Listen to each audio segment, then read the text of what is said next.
cher auditoire, chacun en son nom, fonction et qualité. Je suis très ravie d'être parmi vous aujourd'hui pour essayer de co-construire ensemble une réflexion autour de la place de la diaspora et sa contribution dans le foot, surtout au Maroc. Donc, j'ai commencé par la co-construction de cette réflexion et pour justement impliquer notre cher auditoire, je voudrais vous poser une petite question.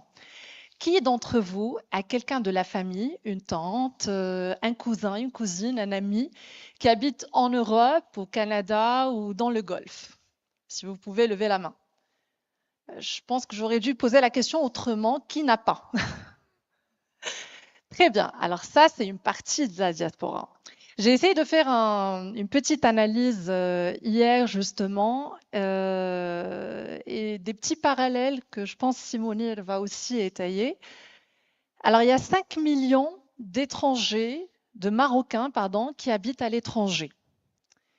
Si la diaspora était une région, ben, on aurait eu cette région comme la deuxième région la plus peuplée après Casablanca-Stade.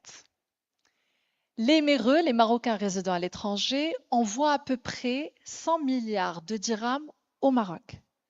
C'est un peu l'équivalent du revenu touristique au Maroc. Ben, un peu plus. 117 000 pour la diaspora et 112 000 pour le tourisme. J'ai parlé sous le contrôle des spécialistes du foot. 14 joueurs sélectionnés sont nés à l'étranger. Et 80% des joueuses féminines sont de la diaspora. Je parle encore une fois sous votre contrôle, mais je voudrais justement revenir aussi sur les mots de Sa Majesté. Alors, Sa Majesté a depuis très très très longtemps peut forcer le trait sur l'implication et la mobilisation de la diaspora, mais les mots du discours du trône de 2015 résonnent encore dans mes oreilles. Alors je reprends sa citation: les compétences marocaines à l'étranger constituent un véritable atout pour leur pays. Nous devons leur offrir les moyens de contribuer pleinement au développement de leur patrie dans un cadre motivant et incitatif. Fin de citation. Alors, c'est justement dans le cadre de ce cadre motivant et incitatif qu'on va commencer notre débat. Je vais commencer par vous, Simonir. Alors, je vais très très rapidement parler de Simonir. Mounir Sada, vous êtes expert en transformation digitale et intelligence artificielle, spécialisé dans le conseil stratégique auprès de cadres dirigeants. Vous avez représenté de grandes institutions internationales et vous êtes une fierté marocaine puisque aussi vous êtes diplômé de Harvard Business School. Alors, je vais commencer par vous parce que vous avez justement cette vision holistique de la diaspora pour nous présenter quelques chiffres, quelques faits et nous parler, entre guillemets, de ce qu'on appelle la diplomatie culturelle et la culture diaspora. À vous la parole, Monsieur Mounir. Merci. Merci beaucoup. Bien, pour cadrer, si vous voulez, la discussion, j'aimerais rappeler quelques chiffres pour que nous situions un petit peu ce qu'est la diaspora dans le contexte géopolitique. La diaspora mondiale, c'est 280 millions de personnes qui vivent en dehors de leur pays natal ou en dehors du pays natal de leurs parents. Si c'était un pays, ce serait le 4e pays le plus peuplé au monde. C'est environ 7 millions, comme vous le disiez, de Marocains qui vivent en dehors de leurs frontières, 5 à 7 millions, dont 1,5 million en France. Ouais. La diaspora représente à peu près 700 milliards de dollars de transferts annuels nord-sud. Donc c'est plus que ce que fait la Banque mondiale ou le FMI pour l'aide internationale nord-sud. Quand on parle des remittances, c'est beaucoup plus d'importance que ce que peuvent faire les États-Unis ou la Chine en termes de transferts ou de dons à des pays en voie de développement. Enfin, les diasporas africaines, donc les nôtres, sont de plus en plus structurées. Elles sont présentes dans les réseaux économiques, sportifs, culturels, et elles représentent une forme de ministère des Affaires étrangères informel.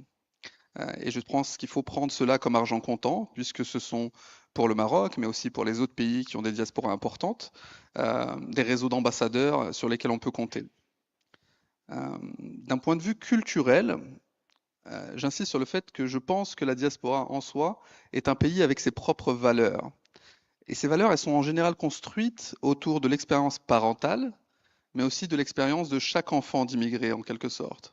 Cette expérience du franchissement des frontières nord-sud, du franchissement souvent répété, année après année, qui crée consciemment ou non, chez les enfants de la diaspora, mais aussi chez leurs parents, euh, deux valeurs. Donc je sais qu'ici on parle souvent des deux valeurs de l'OCP notamment, donc on parle souvent de Nia et on parle de Rohaniya. Dans la diaspora, les deux valeurs essentielles, et je vais faire le parallèle avec le monde du sport, sont les valeurs du mouvement, d'accord, le mouvement physique, et les valeurs de la générosité. On se souvient d'où on vient et on participe en général à ce qui se passe dans la ville natale, dans le village natal, etc. Et il y a d'illustres exemples de cela dans le monde du sport, mais cela, ça a été appris au plus jeune âge dans la modeste cellule familiale. Donc la diaspora, c'est avant tout deux piliers, deux grandes valeurs. Le mouvement, traverser les frontières et partager. On pourra faire le parallèle tout à l'heure sur l'efficacité sportive de ces deux valeurs et ce qu'on en a fait pendant la dernière Coupe du Monde et ce qu'on en fera pendant les prochaines. Donc voilà pour mon propos sur la culture et la géopolitique. Merci beaucoup, mais vous me tendez un fil très très intéressant que je voudrais tendre vers Sinabil. Hier, on a eu une discussion très profonde, je pense pendant 2 heures ou 2 heures et demie. Et ça m'avait énormément marqué, puisque vous parlez de ces valeurs. Justement, nous avons commencé notre discussion autour des valeurs, autour de l'éducation, mais surtout autour de cet être hybride. Parce que vous avez fait le parallèle avec la saga. Je vous laisserai parler de ça et vous avez énormément d'anecdotes à partager peut-être avec nous. Alors, juste pour rappeler, Sinabil Bouhajra, vous êtes directeur régional de TV5 Monde Maghreb-Orient et secrétaire général adjoint du CMCA. Vous possédez une solide expérience dans la distribution et la production audiovisuelle en Afrique du Nord et en Europe. Et en tant que producteur exécutif du film Road 9, et vous êtes aussi intervenant également en enseignement pour plusieurs générations. Aujourd'hui, au-delà de vos responsabilités, ce qui nous intéresse et ce que je voudrais aussi mettre en valeur dans ce panel, c'est aussi la personne qui se cache derrière Sinabil. On est tous unanimes sur le fait que vous devriez écrire un ouvrage. Vous devriez écrire un livre ou une autobiographie dans laquelle vous allez éventuellement parler de cet être hybride, de ce double logiciel Windows Mac. Et je vous donne la parole pour continuer sur cette même lignée d'idées. Merci, merci Yasmine. Bonjour à toutes et à tous. Effectivement, lors de notre discussion d'hier, on avait abordé un peu nos vies en tant que binationaux, parce qu'on n'est pas que des Marocains résidents étrangers. Nous avons pour la plupart la double nationalité, mais ça dépend des périodes. Et des moments, on se sent plus franco-marocain. Maintenant, je me sens plus maroco-français. Donc il y a cette double culture. Et on faisait le lien. Moi, je viens à la base du monde du cinéma, j'étais dans la distribution de films chez SND du groupe M6 de 2003 à 2010. Ensuite, je suis venu au Maroc sur les conseils de Ftahla Fijin Massi, qui était à l'époque ambassadeur du Royaume du Maroc en France, et Monsieur Fouad Ali Lima. Et donc j'étais venu en tant que directeur de Côte Ouest. J'ouvrais le bureau Maghreb de la société qui a créé un fléau au Maroc, je suis désolé. J'ai importé des séries turques en Darija. Alors c'était peut-être naïf de ma part. Je leur proposais des programmes en arabe, mais moi-même étant marocain, mais pas du tout arabophone, dans Darija, donc quand je voyais des séries, je comprenais absolument rien à ce qu'ils racontaient, et donc je me disais que même les gens dans la rue ne comprenaient pas grand-chose. Donc on était passé sur la darigification, on va dire, des programmes. Ensuite, je suis rentré en France où j'ai pris la direction de TV5 Monde. Mais plus globalement, en tant que diaspora marocaine, on a tous la même histoire. En fait, là, je suis là parce que mes fonctions me permettent d'être là et d'en parler, mais on est des millions de Marocains à avoir les mêmes histoires que les miennes, à avoir subi des conseils de désorientation dans nos collèges et dans nos lycées qui voulaient nous faire suivre des voies de CAP, etc., pour renouveler la main-d'œuvre de nos parents vieillissants. Mais pour revenir à ce que disait Yasmine hier, ce que je vous disais hier, notre marocanité, elle est surtout due à nos parents. C'est-à-dire que mes parents aujourd'hui, mon père a quitté le Maroc en 1975, ma mère en 78, quand je suis né en fait. Ils ne parlent pas français. Ma première langue, c'est le marocain, c'est le derija. J'ai appris le français à l'école quand je suis rentré à la maternelle. J'ai mangé le koumir quand je suis allé à la cantine au collège, au lycée. Donc même dans notre vie, dans notre formation, dès notre plus jeune âge, on était marocain. Et j'avais une anecdote avec un ami, Wallace, un humoriste, qui m'appelait un jour en vidéo, j'étais chez mes parents, et il me dit, mais c'est des photos de Sa Majesté derrière toi? Je dis oui. Et là, je dis oui. Je lui dis, mais regarde, et je lui montre, il y avait plus de photos de Sa Majesté et de ses enfants que de nous, leurs propres enfants. Donc c'était pour montrer la puissance et la force de l'éducation de nos parents et qui aujourd'hui se transmet. Et je dirige TV5 Monde, j'ai 24 pays sous ma direction, avec forcément une petite préférence pour le Maroc parce que je suis ce qui se passe et je vois l'activité culturelle qui se passe au Maroc. Vous parliez tout à l'heure d'être hybride, ce qui peut nous résumer, nous, la diaspora marocaine. euh, J'avais fait ce parallèle avec des films de science-fiction. Ceux qui regardent un peu les films de vampires et de lycans dans les loups-garous, ils se tapent dessus pendant des siècles. Celui à la fin qui met tout le monde d'accord, c'est l'être qui est né des deux relations entre un lycan et un vampire. C'est un être hybride. Et c'est lui le plus puissant. C'est ce que nous sommes. C'est-à-dire que nous sommes le meilleur des deux cultures. On peut être des fois le pire des deux cultures, des deux pays, mais on essaie quand même d'être le meilleur des deux. Et on parlait de fonctionnement logiciel. Ça me rappelle un dîner quand j'étais dans le cinéma aux États-Unis avec le CEO de Lionsgate à l'époque. On venait de signer un deal avec Marvel. Alors je vous dis ça, c'est en 2005. C'est facile aujourd'hui de dire Marvel, faut acheter. Mais en 2005, c'était une bande dessinée avec les fiascos de Man of Steel, de Superman. Et donc on fait ce deal. Et le CEO me regarde et me dit, mais Nabil, tu es de quelle origine? Moi, je lui dis, je suis français. Parce qu'on a toujours appris, qu'il fallait s'assimiler pour rentrer dans le moule. Non, mais il me dit, non, mais sérieusement, t'es de quelle origine? Je dis, bah, je suis d'origine marocaine. Et il me regarde, il me dit, t'as vraiment de la chance. Alors déjà, c'était pas le discours que j'avais l'habitude d'entendre quand j'étais en France. Fallait effacer une culture. Et il me dit, mais t'as de la chance parce que les gens comme toi vont fonctionner en Mac et en Windows en même temps. Et donc cette image, elle était extrêmement puissante et c'est ce que je m'applique aujourd'hui à faire. Et donc voilà, donc sur la partie éducation marocaine, j'essaie de mettre en œuvre beaucoup de choses pour le Maroc, de le rendre visible. TV5 Monde, on parlait tout à l'heure de la chaîne TV5 Monde, c'est une chaîne qui est distribuée dans 450 millions de foyers dans le monde, qui est regardée entre 60 et 70 millions de téléspectateurs par semaine dans certains pays mesurés, parce qu'on ne peut pas mesurer tous les pays. On est présent dans plus de 200 pays, comme la FIFA. On a un outil de soft power, de diplomatie culturelle extrêmement puissant. Et donc voilà, donc j'essaie de mettre en avant le sport. J'avais demandé à ma collaboratrice des sports de m'envoyer tous les événements sportifs que nous diffusons. Donc on diffuse la balle, qui est en ce moment au Maroc, la Basket African League. On diffuse les trails, qui est du 6 au 12 avril, le marathon des sables au Maroc. L'ultra trail de Hamzmiz, du 26 et 27 avril. On diffuse l'éco-trail de Chefchaouen, du 20 au 22 juin. On diffuse la Ligue 1 de foot sur TV5 Monde Maghreb-Orient. On diffuse le rugby.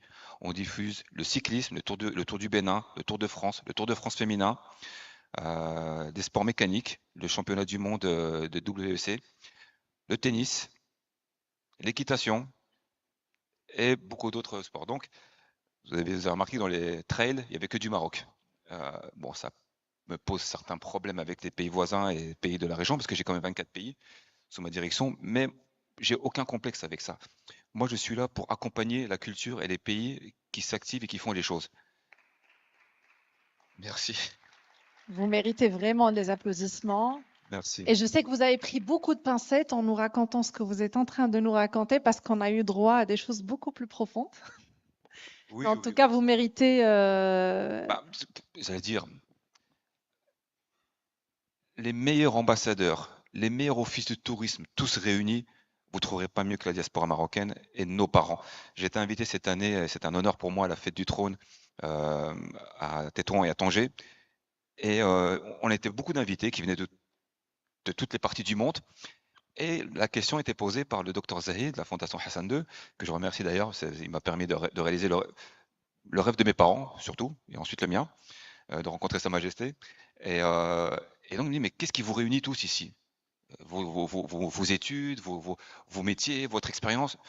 Moi, naïvement, je dis, il y a une seule chose qui nous réunit, Radat al-Walidin.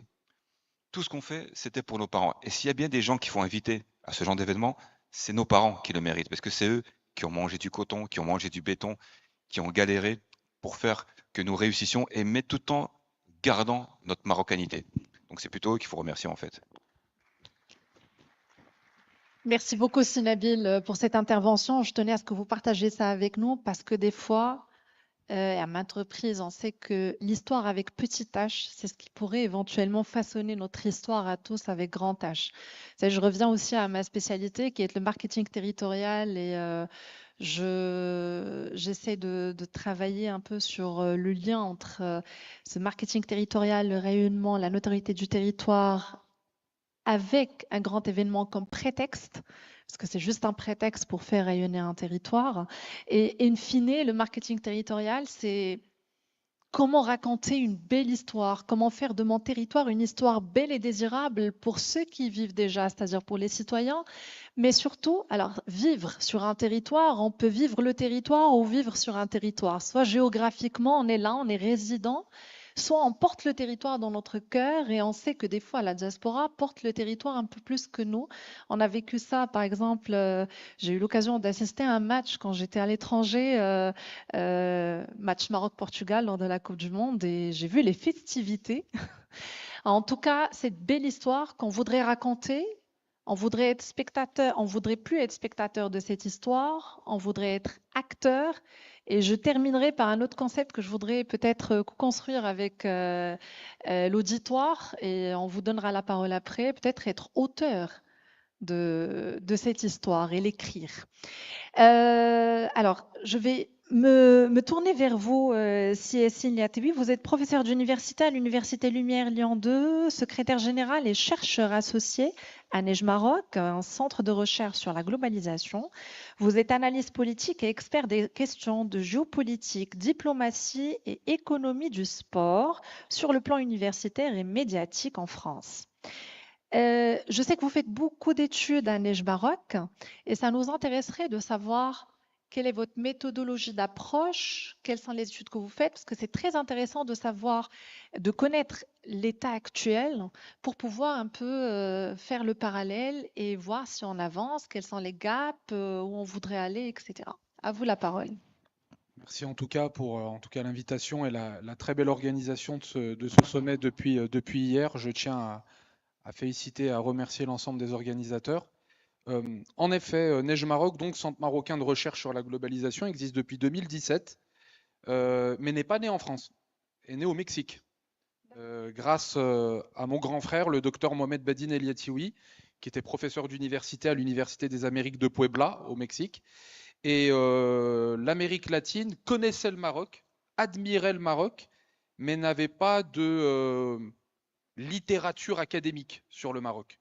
Il y avait beaucoup de mythes qui tournaient autour du Maroc, son histoire millénaire, sa richesse aussi multiculturelle.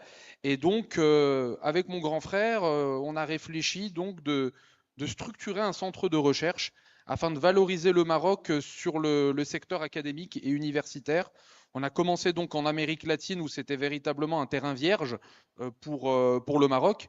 Et ensuite, on s'est développé à l'international avec une reconnaissance au Maroc avec la Bibliothèque nationale de Rabat qui nous a attribué un numéro ISSN qui nous permet donc de publier académiquement avec une revue à l'époque biannuelle et désormais annuelle. Et puis également désormais de pas avoir uniquement des Marocains au sein du centre, mais également des amoureux du Maroc, quelle que soit la nationalité. Par exemple, notre responsable du comité scientifique, le docteur Alphonse Zozim Tamekamta, est d'origine camerounaise, professeur d'université à Yaoundé.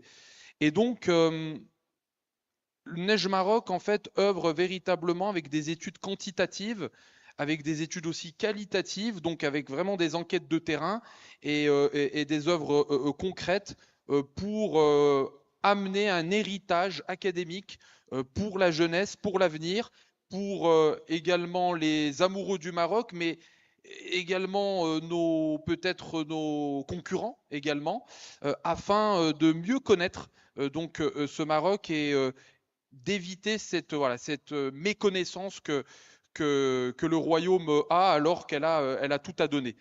Et par exemple, cette année, on thématise en fait nos revues. Et la thématique de cette année, étant donné qu'il y a une Coupe d'Afrique des Nations 2025 féminine et masculine, il ne faut pas oublier la Coupe d'Afrique des Nations féminine qui se déroulera cet été, parce que le Maroc est pionnier également sur le continent pour le développement du football féminin. Et ben, nous allons ouvrir en fait une revue. Nous allons faire une revue au cours du mois de juin sur le développement du football et le Maroc comme hub désormais du football à l'échelle continentale et internationale. Nous avons eu une reconnaissance également de celui qui a, on va dire, démocratisé cette géopolitique du sport, qui est l'éminent Pascal Boniface, directeur donc de l'IRIS. Et donc, avoir cette reconnaissance désormais internationale nous permet d'avoir une légitimité de plus en plus grande. Et moi, c'est tout simplement une fierté, voilà, de servir le Maroc. Parce que le papa me disait toujours, être marocain, c'est pas une nationalité, mais c'est également une fonction. Et quand j'étais petit, je me disais, pourquoi en fait il me dit ça? Pourquoi une fonction? Et plus tard, en fait, j'ai compris que c'est véritablement, en fait, on est des ambassadeurs de notre mode de vie, de notre posture, de notre phrasé, notre vision de la vie, de notre hospitalité également.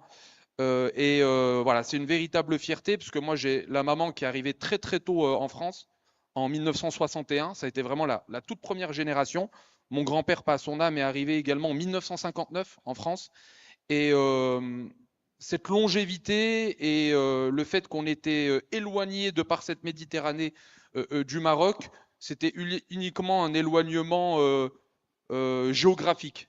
Mais sur le plan intellectuel, sur le plan des pensées, sur le plan du mode de vie, sur le plan de la pratique au quotidien, en fait, on était véritablement au Maroc. Le papa aussi me disait toujours que quand tu es dehors, tu es en France, mais une fois que tu franchis la porte, tu passes la douane et tu es véritablement au Maroc.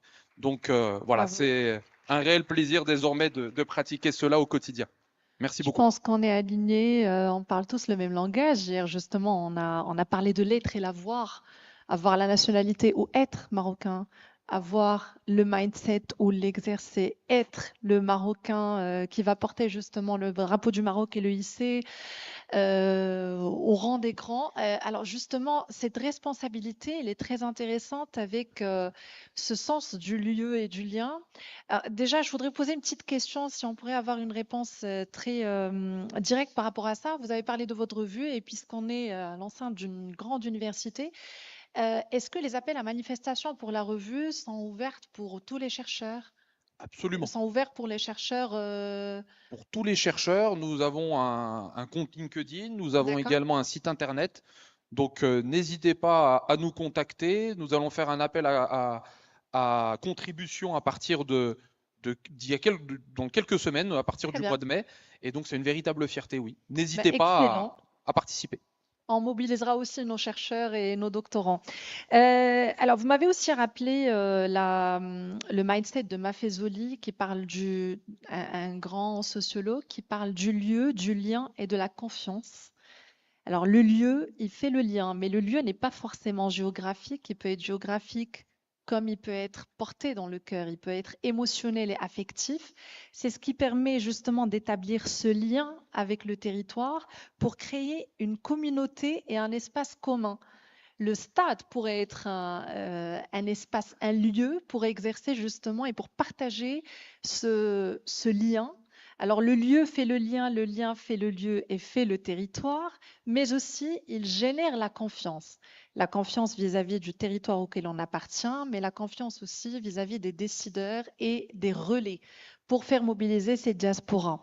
Alors je partagerai éventuellement avec vous un autre concept qui est le marketing de reliance qu'on voudrait éventuellement développer ensemble pour rétablir ce lien et cette relation avec la diaspora. Et pour parler de la relation, je garde ma casquette de modératrice, parce que des fois en tant que chercheur, j'ai la responsabilité de revenir à la thématique pour qu'on puisse sortir avec éventuellement des réflexivités ensemble sur la thématique.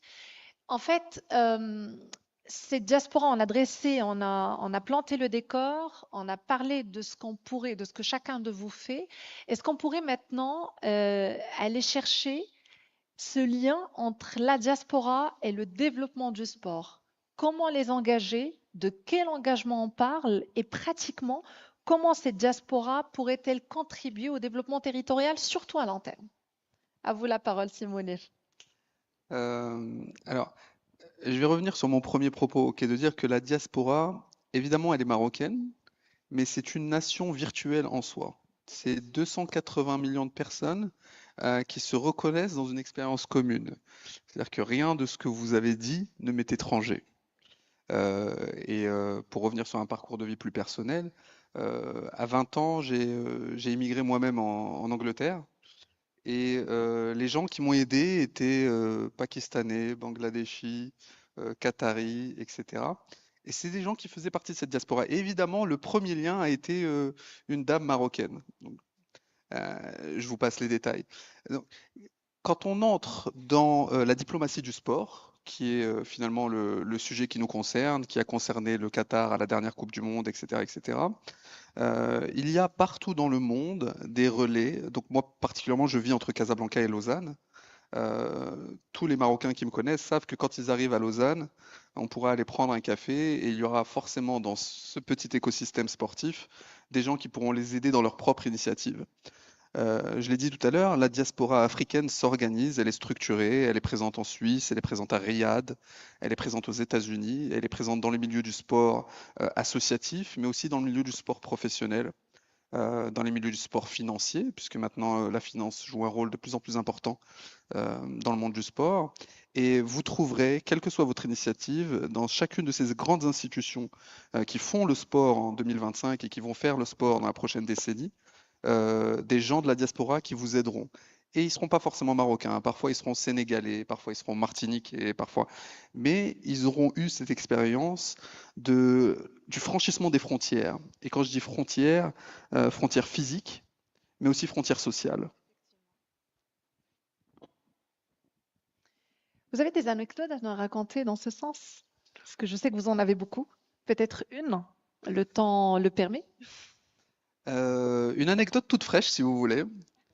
Alors, tout d'abord, félicitations pour cet événement, absolument formidable. Hier, je sais que sur ce plateau, il y avait une légende du ballon rond. Et il y avait un dîner aussi qui était organisé. Et sur la fin du dîner, je salue et je m'en vais. Et cette légende me dit, est-ce que tu peux me déposer au campus? Évidemment, pour n'importe qui d'autre, j'aurais refusé parce que bon, j'habite à Casablanca. Dans sa grande humilité, parce que quand je dis légende du sport, c'est une légende du sport international, il s'est installé à côté de moi et on a eu une discussion très similaire à cette discussion sur le pays, les racines. Lui vient d'Oujda, moi je viens de Sfro. Très naturellement parler de nos parents, de ce qui nous lie au Maroc et ce qui continue de nous lier au Maroc. Donc c'est l'anecdote la plus fraîche que je peux vous raconter et je vous garantis que celle-là va rester longtemps inscrite dans ma mémoire. Je voulais la partager avec vous aujourd'hui. Mais in fine, c'est ça, faire partie du Maroc et faire partie de la diaspora. Merci beaucoup, Simoniel. Merci pour la pertinence de vos propos. Je reviens aux médias. Sinabil, je vous prie de porter votre casquette de directeur de TV5, directeur régional. J'espère que j'ai bien fait mes devoirs. Vous êtes présent dans 60 millions, vous avez 60 millions de téléspectateurs hebdomadaires, Au minimum, oui. au minimum, et vous êtes présent dans autant de pays que la FIFA. 200. Ah, très bien, 200 pays. Alors, Bon, la Corée du Nord et la Chine. en plus, Seul média international autorisé. très bien. Je sais Si- pas si ça sert à quelque chose, mais voilà. C'est vraiment quelque chose. Alors, Sinabil, comment TV5 Monde pourrait éventuellement contribuer à l'implication et à la mobilisation de cette diaspora, pratiquement? Alors TV5 Monde, je sais pas, moi oui. Pour en revenir à comment TV5 Monde peut impliquer et mettre en avant certaines diasporas. TV5 Monde n'est pas une chaîne française. C'est une chaîne qui appartient à 5 pays, dont la France, le Canada, la Belgique, la Suisse et depuis peu Monaco. C'est une chaîne qui est liée par un traité international. Ce n'est pas une chaîne privée, c'est une chaîne publique de ces pays via leur chaîne publique. France Télévisions, RTBF, RTS. On est le média de l'OIF, donc on représente également les 88 pays de l'OIF. C'est pour ça que je vous disais, j'ai aucun complexe ni aucun problème à représenter ou surreprésenter le Maroc ou d'autres pays de la région comme l'Arabie Saoudite ou les pays du Golfe dans lesquels je vais très souvent. Notre mission, c'est une mission de la francophonie, mais également de la diplomatie culturelle. Moi, je reprends souvent cette phrase d'un ami, d'un chanteur qui s'appelle Akhenaton, qui dit « Vu d'en haut, il n'y a pas de frontières ». La culture, le sport, on est hors frontières. On n'est plus dans de la géopolitique de base, avec des histoires de querelles politiques. On est au-dessus. Les aigles ne volent pas avec les pigeons.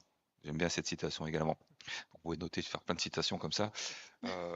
Donc, j'essaye de faire rayonner sur la partie que je gère, du Maroc jusqu'à l'Irak, la francophonie, un message nord-sud, mais également un message sud-nord, sud-sud.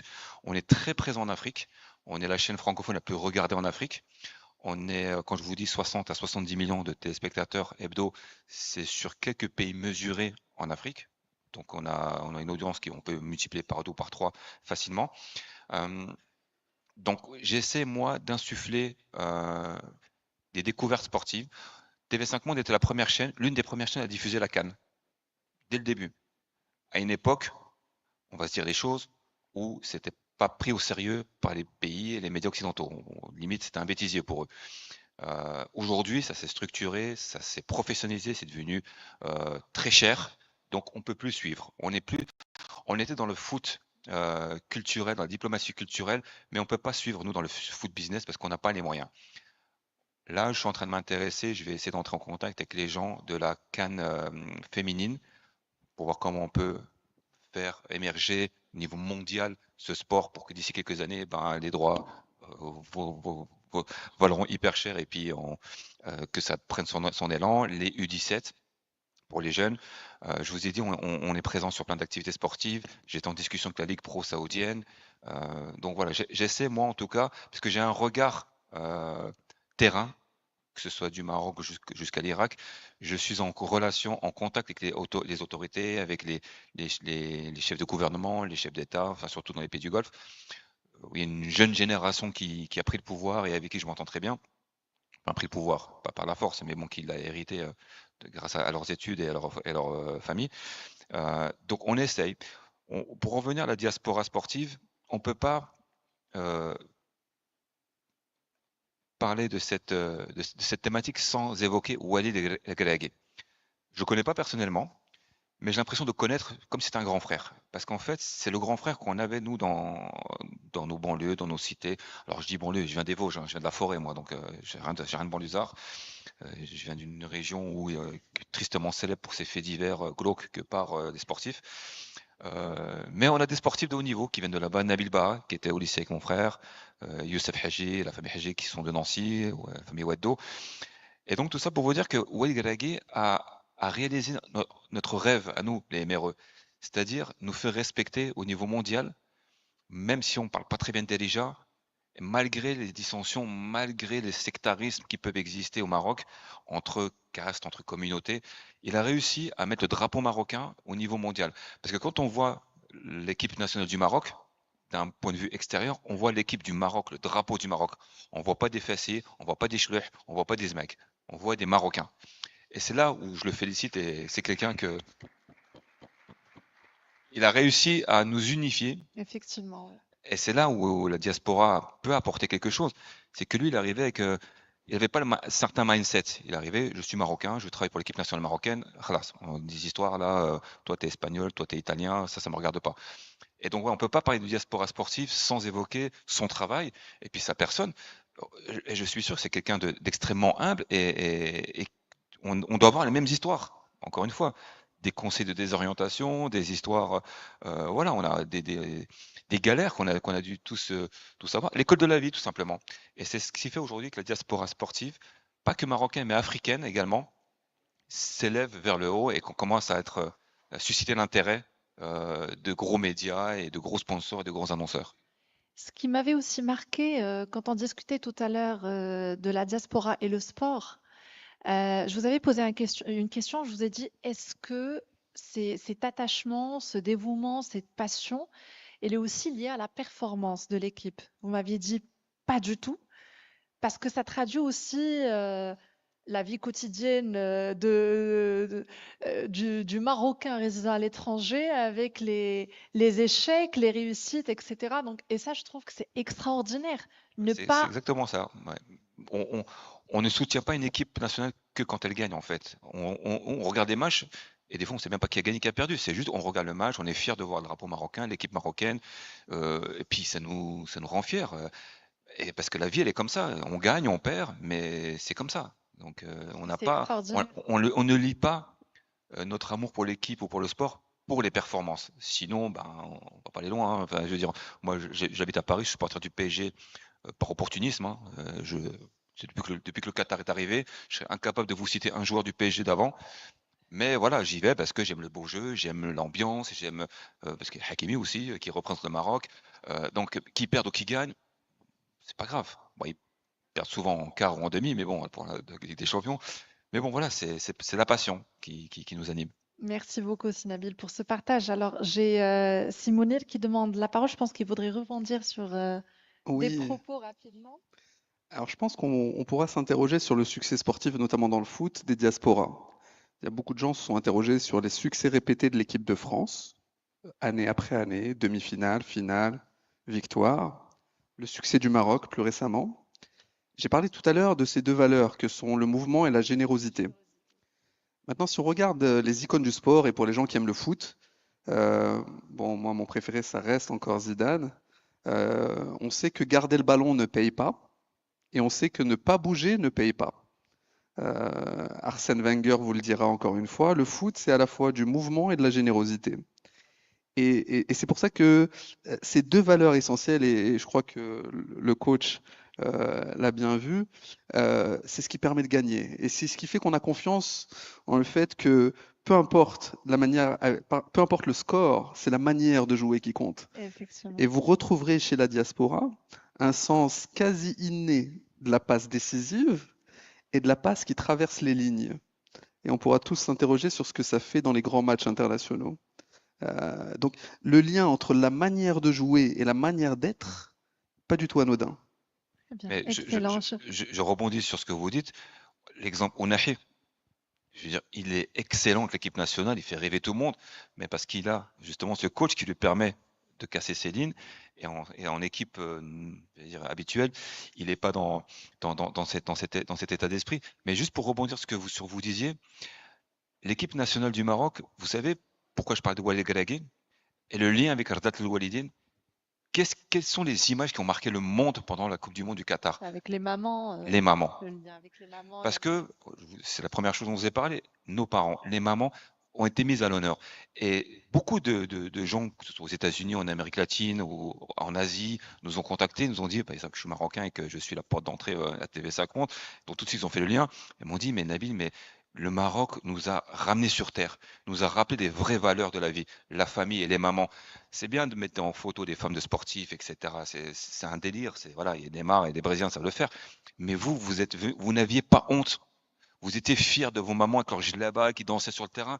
Et ça, c'est des images qui nous donnent la chair de poule. Et puis voilà, c'est typiquement marocain.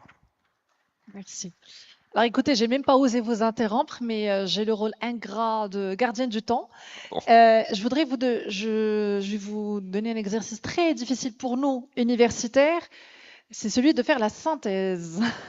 Bon Alors, courage.